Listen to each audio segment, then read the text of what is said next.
नमस्कार। आपका अखबार के रविवारी अंक में आपका स्वागत है। मैं हूं प्रदीप सिंह। क्या भारतीय जनता पार्टी में कोई कामराज प्लान या कामराज योजना आने वाली है?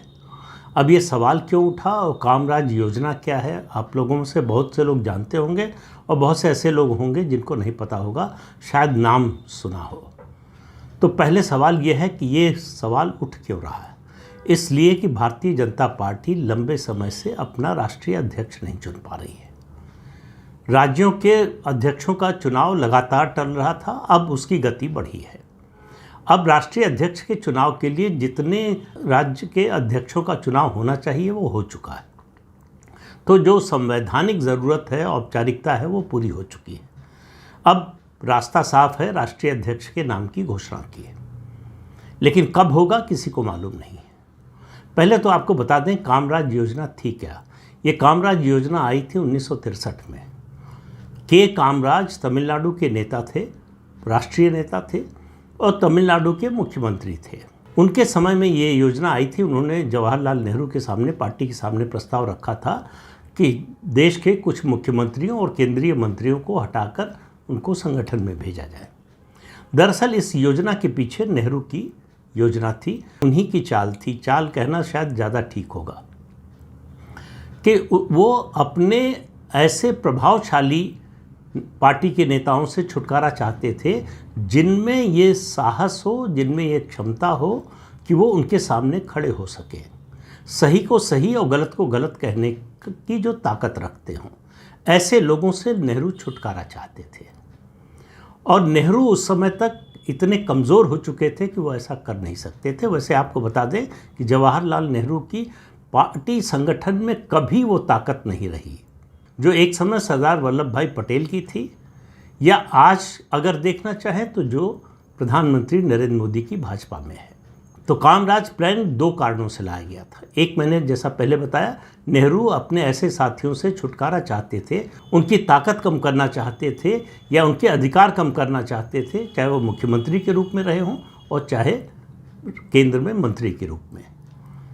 तो एक योजना तो ये। दूसरा उसका कारण ये था कि जवाहरलाल नेहरू चाहते थे और उनका मानना था कि समय आ गया है कि वो अपनी बेटी इंदिरा गांधी के रास्ते के कांटे हटा दें। यानी वो अपनी बेटी को तैयार कर रहे थे अपनी विरासत के लिए, अपनी लिगेसी सौंपने के लिए।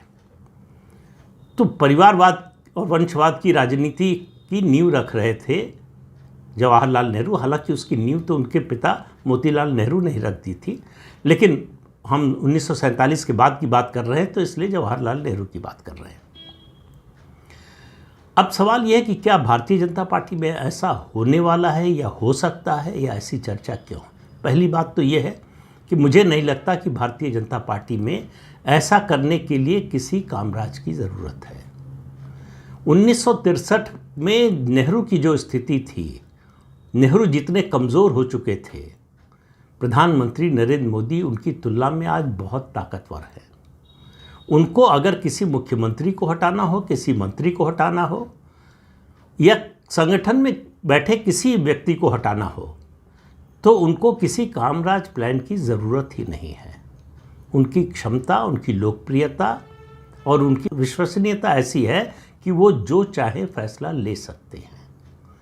केवल इसमें समस्या राष्ट्रीय स्वयंसेवक संघ की ओर से आ सकती है, ऐतराज़ हो सकता है, लेकिन उनका फैसला राष्ट्रीय स्वयंसेवक संघ बदल देगा ऐसी भी परिस्थिति नहीं है। लेकिन वो राष्ट्रीय स्वयंसेवक संघ के विरोध में जाकर कोई फैसला लेंगे, ये भी नरेंद्र मोदी नहीं करने वाले, क्योंकि नरेंद्र मोदी संघ से ही निकले हैं, प्रचारक रहे हैं, स्वयंसेवक रहे हैं और देश के प्रधानमंत्री हैं। उन्होंने संगठन में काम किया है, संघ में काम किया है, अब सरकार में काम कर रहे हैं। 2001 से पहले मुख्यमंत्री के रूप में, अब प्रधानमंत्री के रूप में। तो उनको सारी जटिलताओं की जानकारी है, समझ है। उनको मालूम है कि क्या फैसला वो ले सकते हैं आसानी से, किस फैसले में थोड़ी दिक्कत होगी और किस फैसले में ज़्यादा दिक्कत होगी। जहाँ थोड़ी और ज़्यादा दिक्कत होगी उसको कैसे सुगम बनाना है ये भी वो जानते हैं। तो इसलिए वो इस तरह से कोई फैसला नहीं लेने वाले जिससे लगे कि उन्होंने फैसला कर दिया, आप सब लोग मानने के लिए बाध्य हैं। वो उस फैसले को ऐसा पेश करेंगे कि जैसे ये सर्वसम्मति का आम सहमति का फैसला हो। तो भारतीय जनता पार्टी में आज ऐसा कोई नेता नहीं है जो 1963 में जो स्थिति जवाहरलाल नेहरू की थी कि उनके सामने खड़ा होकर उनका विरोध कर सके। आज भारतीय जनता पार्टी में कोई प्रधानमंत्री नरेंद्र मोदी के सामने खड़े होकर उनका विरोध करने की स्थिति में नहीं है। वो अंदर कुछ भी चाहता हो, कुछ भी समझता हो, लेकिन उसकी हिम्मत नहीं है। तो इसलिए कामराज प्लान जैसी स्थिति तो नहीं आने वाली है। लेकिन सवाल ये है कि मैंने ये प्रश्न उठाया क्यों कामराज प्लान का। ये समय आ गया है कि नरेंद्र मोदी को, वैसे तो अगर 2024 के लोकसभा चुनाव में बीजेपी 300 पार कर गई होती, 300 से ज़्यादा सीटें आती, ये जो काम होने जा रहा है अब 2025 में शायद 2024 में ही हो जाता। तो नरेंद्र मोदी के सामने क्या है चुनौती, या क्या है उद्देश्य, क्या है लक्ष्य? नेहरू का क्या लक्ष्य था, उद्देश्य था, ये तो मैंने बता दिया। 2 कारण थे: अपनी स्थिति को सुदृढ़ करना, अपनी कमजोरी को छिपाना, और अपनी बेटी का मार्ग प्रशस्त करना। मोदी को अपने परिवार के किसी व्यक्ति को बढ़ाना नहीं है, अपनी विरासत अपने परिवार के किसी व्यक्ति को सौंपना नहीं है। और मोदी आज 240 लोकसभा सीटों के बावजूद कतई कमज़ोर नहीं हुए, ज़रा भी कमज़ोर नहीं हुए। अगर किसी को ये गलतफहमी है कि 303 वाले नरेंद्र मोदी और 240 सीट वाले नरेंद्र मोदी में कोई फ़र्क आ गया है, कोई कमज़ोरी आ गई है, तो उसको गलतफहमी है या उसको तथ्यों की जानकारी नहीं है। तो फिर सवाल ये है कि नरेंद्र मोदी ऐसा क्यों करेंगे? मेरा मानना है कि वो 2024 में ही करते। वो क्यों करेंगे? वो इसलिए कि अब समय आ गया है, प्रधानमंत्री के रूप में उनके शासन के 10 साल पूरे हो चुके हैं, अब तो 11 साल पूरे हो चुके हैं, अपनी लिगेसी बनाने का। वो किस तरह की विरासत छोड़कर जाना चाहते हैं। अभी उनके छोड़कर जाने का सवाल नहीं है। मेरा मानना है कि उनके जाने न जाने का प्रश्न 2034 के लोकसभा चुनाव के समय उठेगा। उस समय उनको तय करना होगा कि उनको आगे और चलना है या उनको रास्ते से हट जाना है। ये फैसला कोई और नहीं करेगा उनके लिए, वो खुद ही करेंगे। इसलिए उनके नेतृत्व को कोई चुनौती देने वाला है ऐसा मुझे दूर दूर तक दिखाई नहीं देता। लेकिन इसके बावजूद मोदी चाहेंगे, उनके मन में क्या इच्छा है किसी को मालूम नहीं, कि उन्हें किस रूप में याद किया जाए। एक दूसरा, वो संगठन के व्यक्ति हैं, वो प्रचारक रहे हैं, संघ के स्वयंसेवक रहे हैं, संगठन में काम किया है और सरकार में काम कर रहे हैं, आप देख ही रहे हैं। तो वो ये चाहेंगे कि वो भविष्य की भाजपा बनाकर जाएं। भविष्य में भाजपा के नेतृत्व का क्या स्वरूप होगा ये तय करके जाएं। अब उसके अनुरूप भाजपा चलेगी नहीं चलेगी ये भविष्य की बात है, लेकिन वो इस तरह की योजना बना रहे होंगे ऐसी मेरी अपेक्षा है, या इसकी मुझे संभावना नज़र आती है। क्योंकि वो तात्कालिक विषयों में फंसते नहीं हैं, वो दूर की सोच कर चलते हैं। तो वो ये नहीं सोच रहे होंगे कि अगले चुनाव में क्या होगा या आने वाले कुछ राज्यों के विधानसभा चुनाव में क्या होगा। उनकी नज़र 2029 से अब आगे चली गई होगी। 2029 कम से कम आज जो परिस्थितियां हैं उसमें स्पष्ट दिखाई दे रहा है कि भारतीय जनता पार्टी को सत्ता से हटाने वाला कोई नहीं है। तो वो उनकी तैयारी 2034 की शुरू हो गई होगी। 2034 में पार्टी का क्या स्वरूप होगा राज्यों में और राष्ट्रीय स्तर पर, ये आज करने की स्थिति में है नरेंद्र मोदी। 2034 में होंगे कि नहीं मुझे मालूम नहीं, हो सकता है ना भी हो। क्योंकि जब एक बार आप हटने का मन बना लेते हैं या आप तय कर लेते हैं कि बस अब इससे आगे नहीं चलना है, तो फिर आपका जो अधिकार का प्रभाव है वो कम होने लगता है। जो लोग भविष्य में आगे बढ़ना चाहते हैं उनकी सक्रियता बढ़ जाती है, लेकिन वो सब बात की बात है। हम बात कर रहे हैं 2025 की। तो पार्टी का अध्यक्ष तय होगा ये जल्दी ही, और शायद इसी महीने ये अनुमान लगा सकते हैं, हालांकि जानकारी किसी के पास नहीं है। देश भर में सोशल मीडिया से लेकर इलेक्ट्रॉनिक मीडिया, अखबार, हर जगह गली नुक्कड़ मोहल्ले में हर जगह चर्चा हो रही है कि भाजपा का राष्ट्रीय अध्यक्ष कौन बनेगा, कब बनेगा, कौन बनेगा। बड़े बड़े पत्रकार, विश्लेषक, राजनीतिक विशेषज्ञ सब बता रहे हैं, सब अनुमान लगा रहे हैं, पता किसी को कुछ नहीं है। कुछ लोग तो ऐसे बोलते हैं जैसे वो भाजपा और संघ के बीच के संदेशवाहक हों। तो उनको संघ प्रमुख ने संदेश देकर प्रधानमंत्री नरेंद्र मोदी के पास भेजा कि जाइए उनको ये बता दीजिए, और फिर प्रधानमंत्री ने उनको संदेश दिया कि जाइए आप संघ प्रमुख को ये बता दीजिए। उनका संवाद कैसे होता है, मुझे लगता है 99.999% लोगों को पता भी नहीं होगा कि कब होता है, कैसे होता है। नरेंद्र मोदी संघ के दायरे से बाहर नहीं जाएंगे, और संघ कभी नरेंद्र मोदी के लिए, और ख़ास तौर से जब तक संघ प्रमुख है मोहन भागवत जी, तब तक वो ऐसा कोई काम नहीं करेंगे जिससे नरेंद्र मोदी की राह में कोई बाधा आए। ये अंडरस्टैंडिंग बहुत स्पष्ट है। बात केवल ये है कि किस पद पर कौन होगा, और किस पद पर कौन होगा इसमें भी संघ ज़्यादा रुचि नहीं लेता। लेकिन ऐसे मौके आए हैं जब उसने भाजपा के राष्ट्रीय अध्यक्ष के बारे में रुचि लिया है और फैसला भी किया है। वो शुरुआत होती है बलराज मधोक को हटाने से। उसके बाद आपको याद होगा 1986 में अटल बिहारी वाजपेयी को अध्यक्ष पद से हटाकर लाल कृष्ण आडवाणी को बनाया गया था। उसके बाद 2005 में लाल कृष्ण आडवाणी को हटाकर राजनाथ सिंह को बनाने का मामला हो, या फिर 2009-10 में नितिन गडकरी को महाराष्ट्र से लाकर राष्ट्रीय अध्यक्ष बनाने का मामला हो। हर इस मौके पर संघ ने निर्णायक भूमिका निभाई है। केवल एक दृष्टांत दिखाई देता है जिसमें संघ की नहीं चली, वो है नितिन गडकरी को दूसरा कार्यकाल देने के मामले में। वरना संघ जो तय करता है, और ये सहमति से तय होता है, ऐसा नहीं है कि चाहे बलराज मधोक को हटाने का मामला रहा हो, या फिर अटल जी को हटाने का, या लाल कृष्ण आडवाणी को हटाने का एक तरफा फरमान जारी कर दिया हो संघ ने। केवल नितिन गडकरी को अध्यक्ष बनाने के मामले में, जहाँ तक मेरी जानकारी है, वो गलत भी हो सकती है, संघ ने एक तरफा तय किया कि ये अगले अध्यक्ष होंगे भारतीय जनता पार्टी के। अब ये सवाल उठ रहा है कि संघ और भाजपा में बड़ा मतभेद है, और ये सब सवाल उठने दो कारणों से शुरू हुए। एक, लोकसभा चुनाव के बीच में एक इंटरव्यू में जगत प्रकाश नड्डा ने कह दिया कि अब हमें संघ की ज़रूरत नहीं है, अब भाजपा बहुत मजबूत हो गई है, संघ के सहारे नहीं।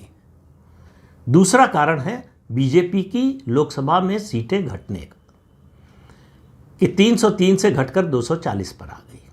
तो इसके कारण माना जा रहा है कि संघ और भाजपा में बहुत मतभेद हो गए।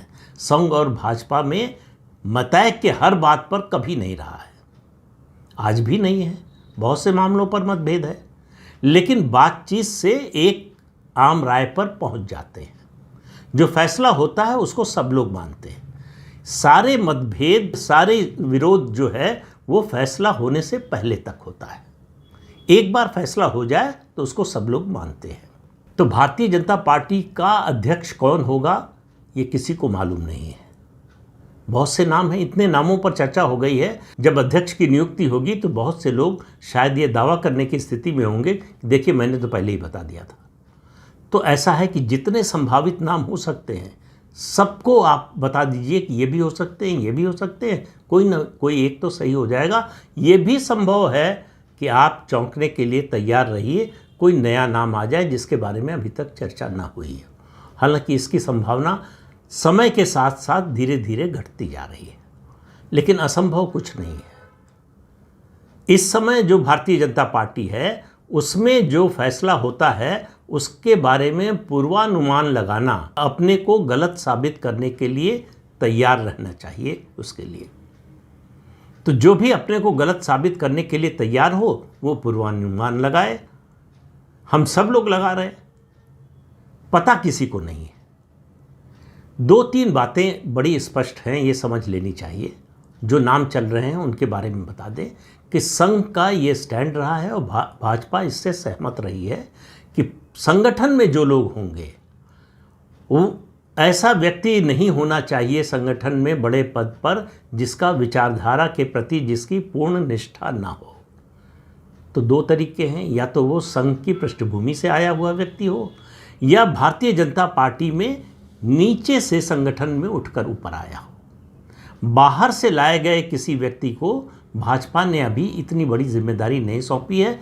मुख्यमंत्री के मामले में केवल एक अपवाद हेमंत बिश्व शर्मा है, उसके अलावा और कोई नहीं है। तो विचारधारा सबसे पहले है। विचारधारा के प्रति अगर आपकी निष्ठा है और उसके साथ साथ आप संघ की पृष्ठभूमि से हैं और पार्टी में नीचे से उठकर आए हैं, अगर ये तीनों चीज़ें आपके साथ हैं तो आपका पक्ष बहुत मजबूत हो जाता है। अब ये जो कई नाम चल रहे हैं उनमें से कौन हो सकता है, आप ये सोचिए कि अगर नरेंद्र मोदी अपनी लिगेसी बनाना चाहते हैं, भविष्य की भाजपा खड़ा करना चाहते हैं, तो उनके मन में ये बात, और जो भी लोग इस फैसले में शामिल होंगे, इस सलाह मशवरे में शामिल होंगे, उनको भाजपा का भविष्य देखना है कि आगे कौन ले जा सकता है, आगे का रास्ता कौन सुगम बना सकता है, कौन सबको साथ लेकर चल सकता है, ये भी एक सवाल है। विचारधारा की बात मैंने कर ही दी। संगठन का अनुभव किसको है? ज़रूरी नहीं कि अनुभव जिसको ना हो वो संगठन नहीं चला सकता, लेकिन अगर संगठन का अनुभव है तो ये विशेष गुण हो जाता है, उस व्यक्ति के बारे में ये एक प्लस पॉइंट हो जाता है। तो कई लोगों के नाम चल रहे हैं, जिसमें कुछ केंद्रीय मंत्री भी हैं, कुछ ऐसे भी लोग हैं जो संगठन में हैं। अब उनमें ये भी बहस चलती है कि उत्तर से होगा कि दक्षिण से होगा, सवर्ण होगा कि पिछड़ा होगा। ये तमाम चर्चाएं चलती हैं और इस तरह के पद पर जब फैसला होता है तो इन सब मुद्दों पर विचार भी होता है। ऐसा नहीं है कि ये सब हवा में है, इन पर विचार भी होता है और आखिर में जो फैसला होता है। अब आप बताइए कि जब नितिन गडकरी को अध्यक्ष बनाया गया था, सब लोग कहते हैं कि नरेंद्र मोदी और अमित शाह की जोड़ी चौंकाती है। नितिन गडकरी अध्यक्ष बन जाएंगे, इसकी किसने कल्पना की थी, किसने सोचा था? तो ऐसे फैसले, ऐसा नहीं है कि पहले नहीं होते रहे। तो इसलिए अब भी दो अलग अलग परिस्थितियों में फैसले लेने का काम अलग अलग तरीके से होता है। एक, जब पार्टी सत्ता में हो, यानी हम राष्ट्रीय अध्यक्ष की बात कर रहे हैं तो केंद्र की सत्ता की बात कर रहे हैं। पार्टी सत्ता में हो और जब पार्टी विपक्ष में हो। जब पार्टी विपक्ष में होती है तो अध्यक्ष के अधिकार और उसकी क्षमता ज़्यादा होती है, उस पर ज़्यादा कुछ निर्भर करता है, उस पूरी पार्टी को लेकर चलने का भार उसी पर होता है। लेकिन जब पार्टी सत्ता में होती है तो ये जिम्मेदारी बढ़ जाती है और इसका ज़्यादा हिस्सा जाता है प्रधानमंत्री के हिस्से, क्योंकि प्रधानमंत्री जो सरकार चला रहे हैं उसकी लोकप्रियता, प्रधानमंत्री की अपनी विश्वसनीयता और प्रधानमंत्री की निजी लोकप्रियता, ये सब फैक्टर्स बहुत बड़े हो जाते हैं। उस समय अध्यक्ष का पद प्रधानमंत्री की तुलना में छोटा हो जाता है। जब प्रधानमंत्री का पद नहीं होता है तो अध्यक्ष का पद सबसे बड़ा होता है। तो इन दोनों परिस्थितियों को भी देखना पड़ेगा कि इन दोनों परिस्थितियों में अब वो ये तुलना करेंगे आप कि फलां अध्यक्ष थे तो उनको जो अधिकार थे, क्या आज के अध्यक्ष को भी वही अधिकार होगा? नहीं होगा, होना भी नहीं चाहिए। अगर सरकार है आपकी केंद्र में, प्रधानमंत्री है आपका, तो इसलिए है कि वो सबसे लोकप्रिय नेता है देश का और पार्टी का तो है ही। जो पार्टी को जिता कर ला रहा है, जिसमें वोट दिलाने की क्षमता है, जाहिर है कि उसकी ज़्यादा चलेगी, उसकी ज़्यादा सुनी जाएगी, उसका प्रभाव ज़्यादा होगा। तो इसलिए जो लोग ये समझते हैं कि नरेंद्र मोदी की डिक्टेटरशिप चलती है, भारतीय जनता पार्टी के बारे में मुझे जितना थोड़ा बहुत पता है कि जितने बड़े पैमाने पर डिस्कशन होता है शायद ही किसी पार्टी में होता हो। और मैं कम से कम 2 ऐसे उदाहरण इन्हीं 11 सालों के जानता हूँ जिसमें प्रधानमंत्री की जो मर्जी थी उसके खिलाफ फैसला हुआ, प्रधानमंत्री ने स्वीकार किया। अगर वो डिक्टेटर होते या अधिनायकवादी होते तो वो फैसला मंजूर नहीं करते, उनके पास अधिकार था और कोई उसका विरोध नहीं कर पाता। वो उस फैसले को पलट सकते थे लेकिन उन्होंने नहीं किया। लेकिन ये मतलब, इसका ये भी मतलब मत समझिए कि कुछ भी फैसला हो जाएगा और प्रधानमंत्री मंजूर कर लेंगे। फैसला वही होगा जो संघ प्रमुख और प्रधानमंत्री दोनों को मंजूर होगा, जिस पर दोनों की सहमति होगी। ऐसा कोई व्यक्ति पार्टी का राष्ट्रीय अध्यक्ष नहीं बनने जा रहा है जिसके विरुद्ध प्रधानमंत्री हो या जिसके विरुद्ध सरसंघ चालक हो। सवाल यह है कि मतभेद का दायरा क्या है, मुद्दे क्या हैं, क्या उनको सुलझाया जा सकता है? अगर सुलझाया जा सकता है तो सुलझाया जाएगा, अगर सुलझाए के दायरे से बाहर है तो नहीं होगा। एक बात जो पिछले 11 साल के अनुभव से संघ महसूस कर रहा है, जो छनकर बातें आती हैं कि वो ऐसा अध्यक्ष नहीं चाहता जो सच को सच और गलत को गलत कहने की क्षमता न रखता हो। फैसला तो तब भी प्रधानमंत्री का ही होगा, लेकिन अध्यक्ष की अपनी राय भी होनी चाहिए और उसमें इतना साहस होना चाहिए कि वो अपनी राय प्रकट कर सके। ऐसा व्यक्ति संघ नहीं चाहता जो केवल रबर स्टैंप की तरह काम करे, कि जो फैसला हो जाए उसको सिर्फ लोगों तक पहुंचाने का काम करे। अब मैं किसी व्यक्ति की बात नहीं कर रहा हूं कि कौन कैसा है कैसा नहीं है, कौन रबर स्टैंप हो सकता है, कौन जो है फैसला लेने वाला या फैसले पर अड़ने वाला हो सकता है। एक बात बड़ी स्पष्ट होती है कि जब पार्टी सत्ता में होती है, केंद्र की बात फिर कर रहा हूँ, राज्य में भी होता है, दो पैरेलल पावर सेंटर नहीं हो सकते या नहीं होने चाहिए। अगर दो पैरेलल पावर सेंटर बन जाएंगे तो खींचतान होगी, काम कुछ नहीं होगा। दोनों एक दूसरे को निपटाने में लग जाएंगे, एक दूसरे को कमज़ोर करने में लग जाएंगे। तो फैसला ऐसे व्यक्ति के बारे में होना चाहिए कि जो इंडिपेंडेंट तरीके से खड़ा भी हो सके और सहयोग लेकर चल भी सके। तो अब ऐसा व्यक्ति कौन हो सकता है? ऐसा व्यक्ति खोजने के लिए शायद चाणक्य की दृष्टि चाहिए। उपयोगिता। आचार्य चाणक्य ने अमात्य राक्षस को महामंत्री बनाया। अमात्य राक्षस आचार्य चाणक्य के बिल्कुल खिलाफ थे, विरुद्ध थे, बिल्कुल पसंद नहीं करते थे। और अमात्य राक्षस पिछले राजा के महामंत्री थे। चाणक्य उनके घर गए, उनसे कहा कि आप जो कर रहे थे वो राजा के, आप महामंत्री थे, उस नाते आप काम कर रहे थे। आपकी निष्ठा राजा के प्रति होनी चाहिए थी और वो थी। आप इस पद के सर्वथा योग्य हैं, इसलिए मैं चाहता हूं कि आप इस पद को स्वीकार करें। तो क्या भाजपा में राष्ट्रीय अध्यक्ष का चुनाव करते समय इस चाणक्य की इस नीति पर विचार होगा कि नहीं मुझे नहीं मालूम, लेकिन अगर होगा तो पार्टी के भविष्य के लिए बहुत अच्छा होगा। नहीं होगा तो देखिए, पार्टी कोई भी हो, व्यक्ति कोई भी हो, कोई अमर होकर नहीं आया है। शरण सब जगह होना है, सवाल उसकी गति का है, किस गति से, और उस गति को रोकने के लिए आप क्या कर रहे हैं। और उस गति को रोकने का एक बड़ा उपाय होता है निरंतर परिवर्तन।